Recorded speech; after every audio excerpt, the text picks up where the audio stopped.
எங்கள் பாப்பையா சார் வந்து எங்கள் 2 பேரையும் ஆரம்ப காலங்களில் மேடைகளில் பேச வச்ச போது ஒரு மேடையில் நல்லா இருந்தது. அந்த fight was tough and it was very good.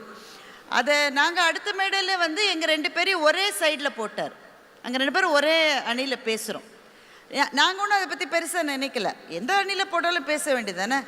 அப்போ அந்த பெரும் ஆடிட்டோரியம், பிரம்மாண்ட ஒரு 1000 பேர் உட்காந்த ஆடிட்டோரியத்தில் ஒரு ஆள் ஆவேசமாக எந்திரிச்சு வந்து என்னை பார்த்து கோவமாக, என்ன அவரோட ஒரே சைடில் உட்காந்துருக்கீங்க, நீங்கள் அந்த சைடு போய் உட்காருங்க அப்படின்னு சொன்னார். அதுதான் துவக்கம். அதற்கு பிறகு நாங்கள் ஒரே அணியில் பேசினதே கிடையாது. எதிரெதிர் அணியில் இருந்தாலும் எங்களுடைய நோக்கம் என்பது எங்கள் நடுவர் சொல்லிக் கொடுத்தபடி பட்டிமன்றத்தை ஜெயிக்க வைக்க வேண்டும் என்பது தான் என்னுடைய நோக்கமாக இருந்திருக்கு. தற்செயலாக நடந்த இன்னொரு விஷயம் என்னென்னா, எனக்கே அது தெரியல, பல பெண்கள் என்கிட்ட வந்து எங்களின் குரலாக உங்கள் குரல் மேடையில் ஒலித்ததுன்னு சொன்னாங்க.